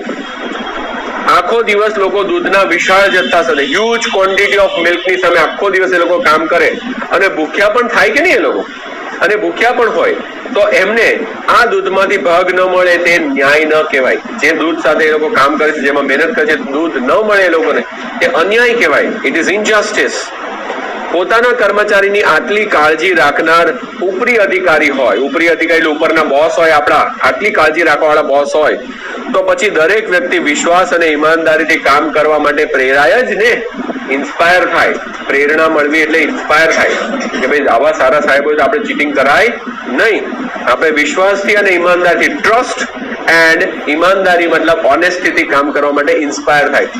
એટલે તને કારીગર લોકોને બી ખબર પડે કે આપણા બોસ આટલા સારા છે તો આપણે પણ સારી રીતે કામ કરવું જોઈએ. આ એક ઇન્સિડન્ટ છે. બીજો પ્રસંગ છે કે આર્ટ ફિલ્મોના સર્જન શ્યામ બેનેગલ, બેંગોલી શ્યામ બેનેગલ, એમણે દૂધ ઉત્પાદક સહકારી મંડળીના વિચાર અને કાર્યોના પ્રચાર પ્રસાર માટે એક ફીચર ફિલ્મ બનાવવાનું સૂચન કર્યું. તો એમણે સૂચન કર્યું એટલે એણે ઇન્સ્ટ્રક્શન આપી કે ખરેખર આ જે તમારી જે મિલ્ક ફેડરેશન સહકારી કોઓપરેટિવ મંડળી છે તેનો પ્રચાર કરો, એનો પબ્લિસિટી કરો. ઇન ઓર્ડર ટુ પબ્લિસાઇઝ ધીસ મંડળી તેમણે શું કર્યું, એક પિક્ચર બનાવવાનું નક્કી કર્યું. એમણે સજેશન આપ્યું કે એક મૂવી બનાવવી જોઈએ, પરંતુ ખર્ચ માટે 10 લાખ રૂપિયાની જરૂર હતી. પિક્ચર બનાવવા માટે કેટલા રૂપિયાની જરૂર હતી? 10 લાખ રૂપિયા, એટલે આશરે 10 લાખ રૂપિયાની જરૂર હતી. તેમણે દૂધ ઉત્પાદક મંડળીના સૌ સભ્યોને ગામથી ટોકન રૂપે માત્ર 1 રૂપિયો આપવા જણાવ્યું. તો બધા ગામે ફરીને તમારે ખાલી ટોકન લેવાનો. કેટલો રૂપિયો? 1 રૂપિયો ખાલી લેવાનો. ઓનલી કલેક્ટ કરવાનો 1 જ રૂપિયો, વધારે નહીં. જરૂરિયાત પૂરી થઈ ગઈ. 10 લાખ રૂપિયા ભેગા થઈ ગયા. વિચાર કરો, આના પરથી તમને અંદાજ આવશે કે અમૂલ ડેરી સાથે કેટલા બધા ખેડૂતો સંકળાયેલા હતા. 10 લાખ તો જણો ઓછામાં ઓછા હશે કે બધા 1 રૂપિયા પર 10 લાખ રૂપિયા આવી ગયા. હવે એમાં એવા બી હોય કેટલાક લોકો જે નહીં આપે, એવા પણ હોય જેની પાસે લોકો પહોંચી જ નહીં શક્યા હોય.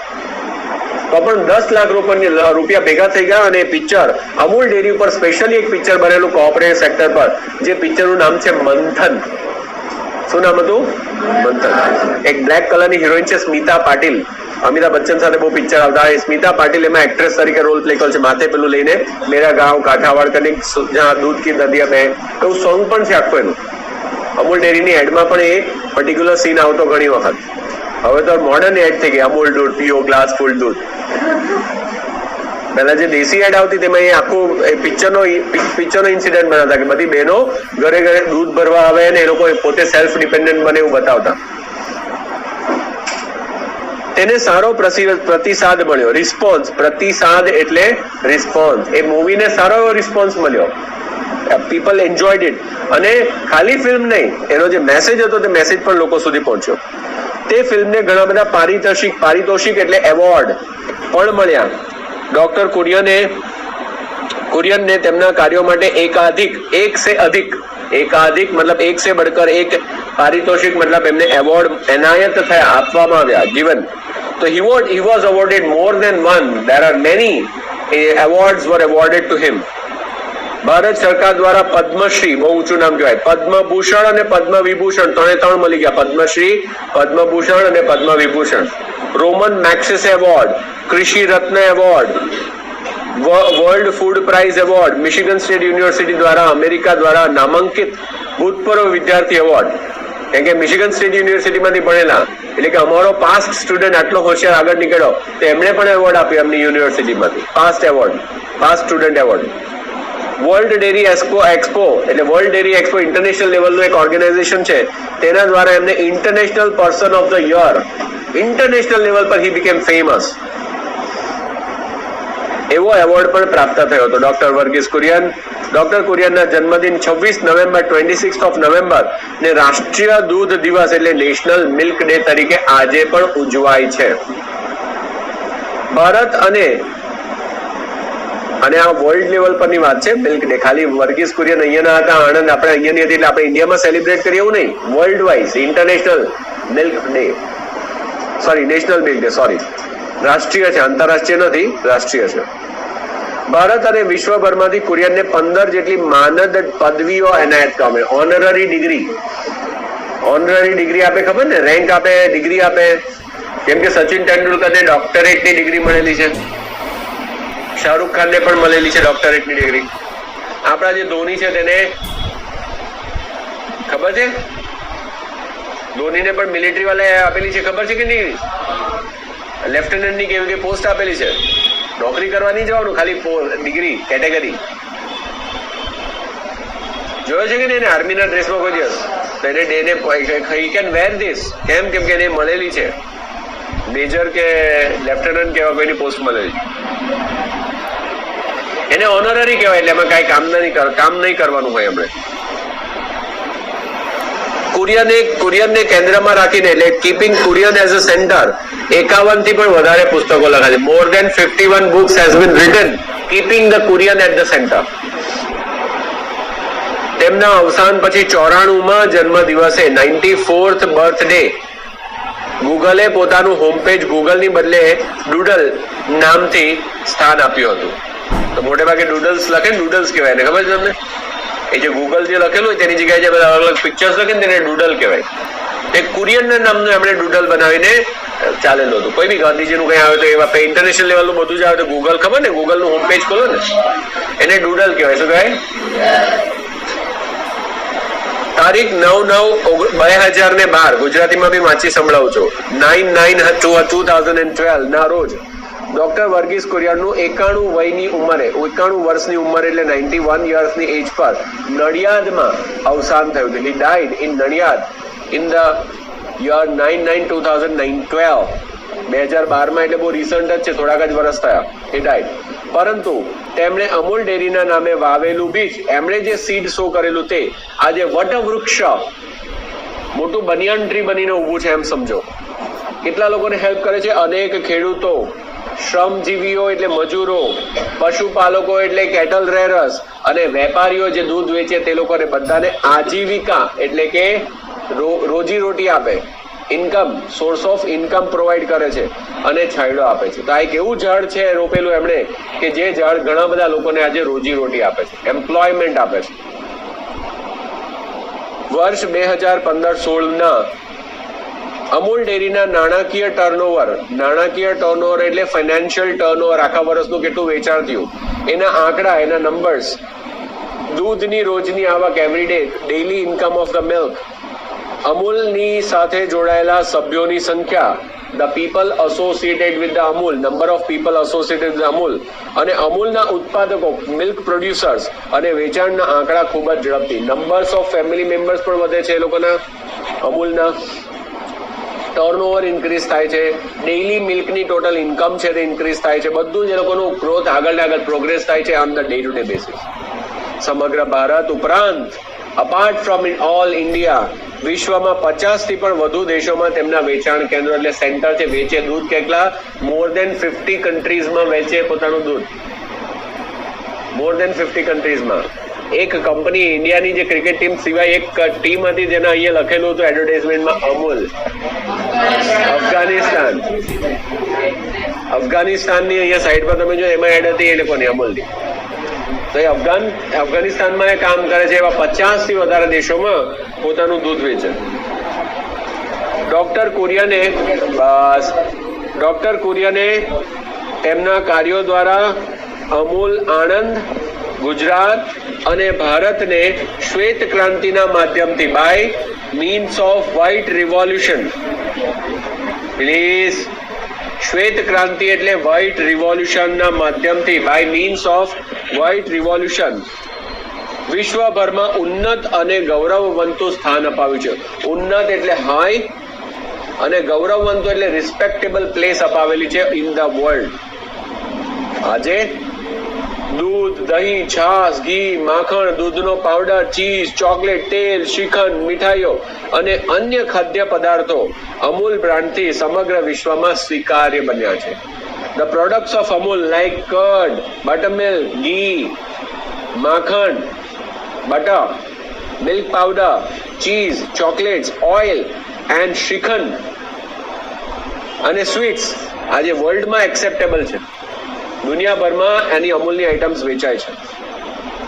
તે માટે ડોક્ટર કુરિયનને જેટલો યશ એટલે ક્રેડિટ આપવાની, એમને જેટલી પણ ક્રેડિટ આપીએ, જેટલો પણ યશ આપીએ તેટલો ઓછો છે.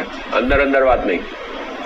સરદાર વલ્લભભાઈ પટેલ, જવાહરલાલ નહેરુ, લાલ બહાદુર શાસ્ત્રી, મોરારજી દેસાઈ, મણિબેન પટેલ, ઇન્દિરા ગાંધી, M.H. પટેલ, ત્રિભુવનદાસ પટેલ જેવા અગ્રણીઓ આ બધા ગુજરાતના છે. બધા નહીં, જવાહરલાલ નહેરુ નહીં. જવાહરલાલ નહેરુ ને ઇન્દિરા ગાંધી સિવાય મોટે ભાગના બધા ગુજરાતી છે. જેવા અનેક અગ્રણીઓ એટલે ટોપમોસ્ટ લીડર્સ, રાજકારણીઓ અને દેશ વિદેશના મહાનુભાવો સાથે તેમણે કુનેહપૂર્વક એટલે સ્કિલફુલી કુનેહ એટલે આવડત અથવા સ્કિલ કહેવાય. સ્કિલફુલી સંસ્થાના વિકાસલક્ષી કાર્યોમાં સહકાર મળ્યો છે. એટલે એમણે જે સંસ્થાનો વિકાસ કર્યો તેમાં આ બધા મહાનુભાવોનો સાથ મળેલો છે, કંપની મળેલી છે, સહકાર મળેલો છે.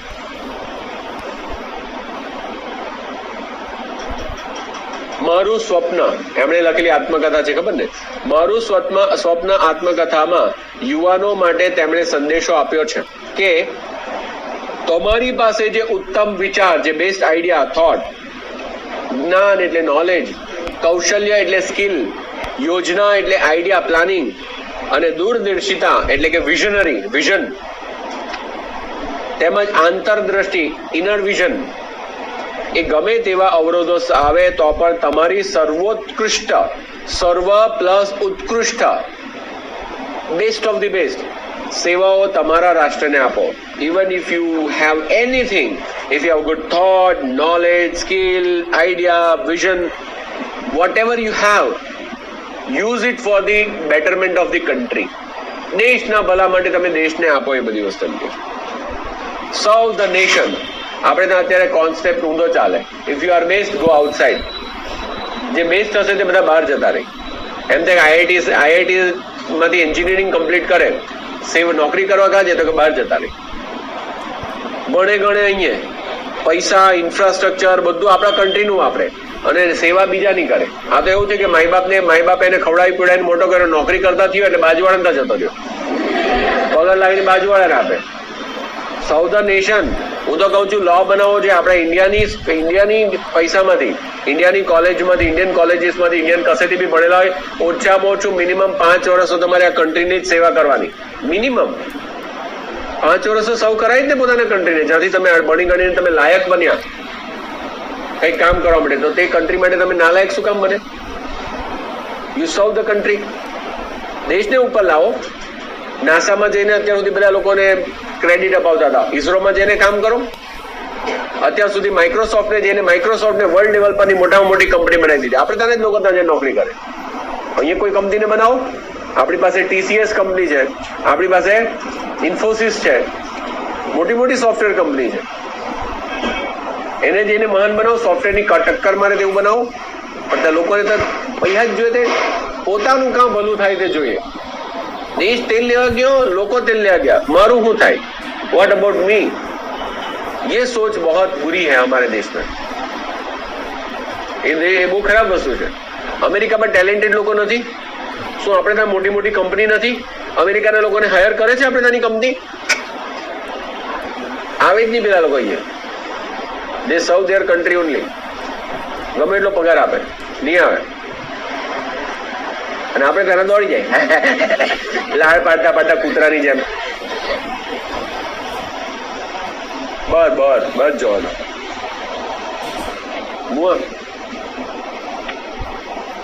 સર્વ the country whatever you can. સર્વ ધ કન્ટ્રી. તમને શું લાગે અબ્દુલ કલામ છે? wasn't he a scientist? He was missile man. કેટલું વિઝનરી પર્સન હતા. તો એ અમેરિકા જઈને નહીં નોકરી કરી શકતે? નાસામાં કે એ લોકોના ડિફેન્સ મિનિસ્ટ્રીમાં કામ કરી શકતે, ડિફેન્સ ડિપાર્ટમેન્ટમાં. આવું મિસાઇલ ટેકનોલોજીના જાણકાર સાયન્ટિસ્ટ જઈને કામ કરે, એને આરામથી નોકરી મળી જતે. But he stayed here. એમની લાઈફ કેવી હતી ખબર છે? એકદમ સિમ્પલ ઘરમાં રહેતા, એકદમ સાદું. એમનું ઘર જે ઘર પાસેથી પાસે લાગે આ અબ્દુલ કલામનું ઘર એમ થાય. સો પુઅર. એમના ભાઈ છત્રી રિપેર કરવાની દુકાન. મહાન માણસો આપણા દેશમાં એવા પાકેલા છે કે જેને આપણે ઇમેજિન નહીં કરી શકીએ. આપણે તો જરાક હજુ આવી ગયા એટલે હા પાવરમાં આવી ગયા.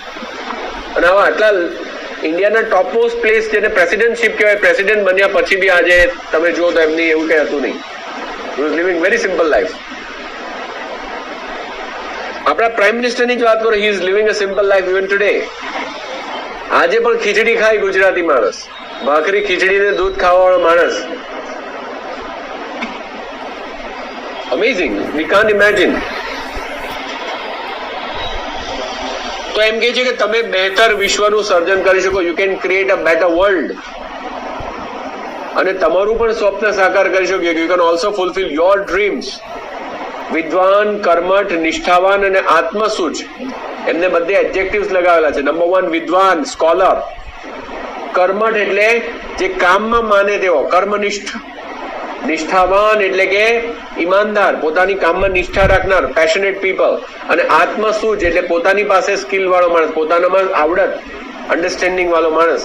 ડોક્ટર કુરિયન એમણે ઓપરેશન ફ્લડ દ્વારા શ્વેત ક્રાંતિના સર્જક તરીકે સૌ કોઈ માટે પ્રેરણા સ્ત્રોત બની રહેશે. It will become a source of inspiration. પ્રેરણા સ્ત્રોત, સ્ત્રોત એટલે source, source of inspiration for all of us એ બની રહેશે. he will become, અથવા he is, by making white revolution. એટલું મોટું કામ કરેલું, તો એટલા બધા કામો કરેલા હતા. અને આપણે જોઈએ આપણી જાતને, તો આપણે છે કે આપણે તો કશું જ નથી કરતા. આપણે આપણું જે કામ છે, સ્ટડીનું કામ છે, ભણવાનું કામ છે, તેને આપણે જો હાઈએસ્ટ લેવલ પર આપણે કરીએ તો ખરેખર વી કેન ઓલ્સો એક્સેલ. કેટલું કામ કરે જુઓ તો ખરા. માણસ જ છે ને એવી, આપણે પણ માણસ છે. એનું એટલું નહીં કરીએ તો એનાથી અડધું તો કરી શકીએ કે નહીં. આપણે જે ફિલ્ડમાં હોય તે ફિલ્ડને આપણે એક્સેલ કરીએ કે નહીં કરીએ, તો વી શુડ ડુ ધેટ. આપણે ઇન્સ્પિરેશન લેવાની છે, એના માટે આ ઇન્સિડન્ટ મૂકેલો છે કે કામ ભલે ગમે ત્યાંથી તમે ચાલુ કરો, તેને તમે હાઈએસ્ટ પીક સુધી પહોંચાડવાની તમારી કેપેસિટી હોવી જોઈએ, અને યુ શુડ ડુ ધેટ. તો આ કૃતિના આલેખન એટલે લખાણ કરેલું છે રમેશચંદ્ર ડી પંડ્યા. આ સંકલિત છે, એમણે કલેક્ટ કરેલું છે, એમણે પોતે ઓનનું નથી લખેલું, પણ એનું આલેખન એટલે લખાણ જે કરવાનું કામ છે, જે લઈને પછી તે એમણે કર્યું છે. કોણે કર્યું છે? રમેશ ડી પંડ્યાએ. કેટલાક શબ્દોનો અર્થ જોઈ લઈએ. ઝાપટવું એટલે કપડાની ઝાપટથી સાફ કરવું, ઝાપટિયું મારીને સાફ કરવું. પણ અહીં ઝાપટી લેવાનું એટલે કે ખાવાની વાત છે, ખૂબ ખાવાનું, ચવાણું અને રેવડી ખાવાની વાત હતી. ઉપરયુક્ત એટલે એઝ અબવ, ઉપર જણાવ્યા પ્રમાણે, ઉપર દર્શાવ્યા પ્રમાણે, લાઈક ઉપર મુજબ. પ્રચલિત એટલે કે ચાલતું આવેલું અથવા તો ચાલુ, ખૂબ જ ફેમસ હોય. પ્રચલિત એટલે ફેમસ પણ કહેવાય ઇંગ્લિશમાં, પણ ચાલતું આવેલું, વર્ષોથી ચાલતું આવેલું. અમૂલ, અમૂલ એટલે જેનું મૂલ્ય ન થઈ શકે, જેની કિંમત ન થઈ શકે તેવું, પણ અહીં એ દૂધની ડેરીનું નામ છે. સ્વપ્નદ્રષ્ટા એટલે સ્વપ્ન જોનાર અથવા ભવિષ્યની કલ્પના કરનાર. સમગ્ર એટલે સઘળું અથવા તો તમામ, સઘળું, ઓલ, એવરીથિંગ. ઉદ્ધારક એટલે કે ઉદ્ધાર કરનાર. કોઈ પણ વસ્તુની પાછળ ક આવતો હોય એટલે એ કરનાર એવો થાય. જેમ કે સાધક એટલે સાધના કરનાર, એવી રીતના કોઈની બી પાછળ ક આવતો હોય એ મોસ્ટલી કરનાર હોય. ઋણી, ઋણ એટલે દેવું, એટલે દેવાદાર, પણ અહીં કહેવાનો મતલબ એમ છે જે આપણો આભાર સ્વીકારે. આપણે એમના આભારી છીએ એટલે આપણે એમના ઋણી છીએ એમ કહે છે. પ્રભાવિત એટલે પ્રભાવની અસરમાં આવેલું. સત્યાગ્રહ એટલે સત્ય પાલનનો આગ્રહ, કે કોઈ પણ કન્ડિશનમાં, કોઈ પણ શરતમાં આપણે શું કરવાનું હોય? સત્યનું જ પાલન કરવાનું, એવો આગ્રહ રાખવાનો. તે દ્વારા થતો અહિંસક વિરોધ અથવા સત્ય પાલન દ્વારા થતો અહિંસક એટલે કે નોન વાયલન્ટ અપોઝ. તે અર્થે કરેલો સવિનય કાનૂન ભંગ. રાઈટ? કાનૂન ભંગ એટલે we need to break the law but with respectfully, violent વેથી નહીં. જુગલબંધી એટલે કે તાલમેલથી કામ કરવું, એટલે એકબીજાના કોઓપરેશનથી કામ કરવું. જનરલી જુગલબંધી છે તે સંગીતમાં એકબીજાને સહકાર આપતા હોય તેને જુગલબંધી કહેવાય, પણ અહીં કહેવાનો મતલબ છે એકબીજાના સહકારથી. એકાધિક એટલે એકથી અધિક, એકથી વધારે. પારિતોષિક એટલે ઇનામ, પુરસ્કાર. હોદ્દો એટલે સ્થાન. દલાલ એટલે વેપાર ધંધા વગેરેમાં રકમ એટલે કે પૈસા લઈને કામ કરનાર વ્યક્તિ, જેને આપણે દલાલ કહીએ, મિડલમેન. લોક આદર એટલે લોકો તરફથી મળેલો આદર અથવા તો માન, જેને રિસ્પેક્ટ કહેવાય. ચરિતાર્થ કરવું એટલે કે સફળ કરવું અથવા તો એને કરવું, કૃતાર્થ કરવું. To make it in place, in action. સંગઠન સાથે મળીને કામ કરતો માનવ સમૂહ, માણસોનું ટોળું કે જે સાથે મળીને કામ કરી રહ્યું છે, સંગઠન કહેવાય. ચિરંજીવ, ચિર એટલે લાંબુ અને જીવ એટલે જીવવાવાળું, આવરદાવાળું. આવરદા એટલે આયુષ્ય અથવા તો ઉંમર કહેવાય. તો લાંબી આયુષ્ય અથવા લાંબી આવરદા, ઉંમરવાળું. પ્રતિકૃતિ એટલે નકલ, કોપી. પ્રતિસાદ એટલે પ્રતિભાવ, રિવ્યૂ, વ્યક્ત થયેલો રિવ્યૂ.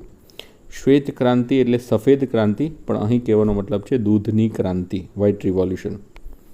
ઉક્તિ એટલે કથન, કહેવું, સ્ટેટમેન્ટ. અડગ એટલે ડગે નહીં તેવું, કાર્યપ્રણાલી એટલે વર્ક પેટર્ન અથવા તો કામ કરવાની રીત.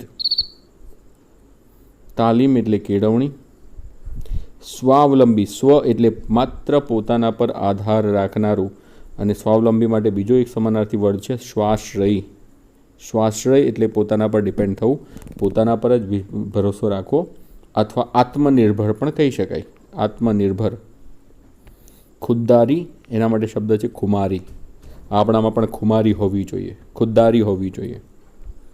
શિષ્યવૃત્તિ, વિદ્યાર્થી ભણે એ માટે તેને આપવામાં આવતી આર્થિક મદદ. આર્થિક એટલે ફાઇનાન્શિયલ હેલ્પ, કે જેથી કરીને વિદ્યાર્થી ભણે છે ને ઇંગ્લિશમાં સ્કોલરશિપ કહેવાય.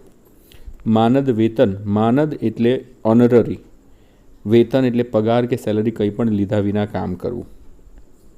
વિરુદ્ધાર્થી શબ્દ પણ જોઈ લે, ખૂબ ઇમ્પોર્ટન્ટ છે. સ્વાર્થ, પરમાર્થ. તો જ્યાં પણ સ્વ આવે એટલે પોતાનું આવે, એનો ઓપોઝિટ થાય પર એટલે અન્યનું. સ્વ અર્થ, પરમ અર્થ. પરમાર્થ એટલે બીજાના માટેનું, અને સ્વાર્થ એટલે પોતાના માટેનું. અશક્ય, શક્ય. સ્વાવલંબી, પરાવલંબી. ફરી પાછું અહીંયા આવ્યું. સ્વ એટલે પોતાના પર અવલંબન, અવલંબન એટલે ડિપેન્ડન્સ, અને પરાવલંબન એટલે કે બીજા પર ડિપેન્ડન્ટ કરનારા હોય તે. પર એટલે અન્ય, સ્વ એટલે પોતે. તો સ્વાવલંબી, પરાવલંબી ઇમ્પોર્ટન્ટ છે. સક્રિય, નિષ્ક્રિય. નિષ્ક્રિય એટલે ઇનએક્ટિવ, સક્રિય એટલે એક્ટિવ. આવક, જાવક. Incoming, outgoing. Income, expense. સહકાર, અસહકાર. ન્યાય, અન્યાય. ઉદ્ધારક, સંહારક. આ ઇમ્પોર્ટન્ટ છે. ઉદ્ધાર કરવો, કોઈકનું સારું કરવું. સંહાર એટલે કોઈકનું સંહાર કરવો, કિલ કરવું, લાઈક દેટ. પ્રસિદ્ધિ, બદનામી. ફેમસ થવું અથવા બદનામ થવું. સાર્થક, નિરર્થક. મિનિંગફુલ અને મિનિંગલેસ. સાર્થક, નિરર્થક. માન્ય, અમાન્ય. આ પણ બહુ ઇમ્પોર્ટન્ટ છે. નિવૃત્ત, પ્રવૃત્ત. નિવૃત્ત એટલે રિટાયર્ડ, અને પ્રવૃત્ત એટલે હજુ એક્ટિવ હોય તે, ચાલુ હોય તે. યશ, અપયશ. રૂઢિપ્રયોગના કેટલાક અર્થ આપેલા છે, જેમ કે સોપાનો સર કરવા, સિદ્ધિના સોપાનો સર કરવા. એટલે કે સિદ્ધિઓ હાંસલ કરવી, સિદ્ધિ મેળવવી, ટુ અચીવ સક્સેસ. પાયાના પથ્થર હોવું એટલે ફાઉન્ડેશન સ્ટોન, ચાલુ કરનાર, મેઇન પર્સન. એટલે કે શરૂઆતના કાર્યમાં વિશેષ યોગદાન આપવું. યોગદાન એટલે કોન્ટ્રીબ્યુશન. તો શરૂઆતના કામમાં વિશેષ યોગદાન આપનાર પર્સનને પાયાના પથ્થર સમાન કહેવાય. They are considered as a foundation stone. તો આ સાથે આ ચેપ્ટર પૂરું થાય છે. ખાસ કરીને આ બધા જે મિનિંગ્સ છે તે ધ્યાનથી જોઈ લેજો. સવાલ જવાબ એના તૈયાર કરજો, અને આ ચેપ્ટરને ખાસ રિવિઝન વખતે ફરી પાછું એક વખત જોઈ લેજો. ચાલો મળીએ પાછા. નમસ્કાર.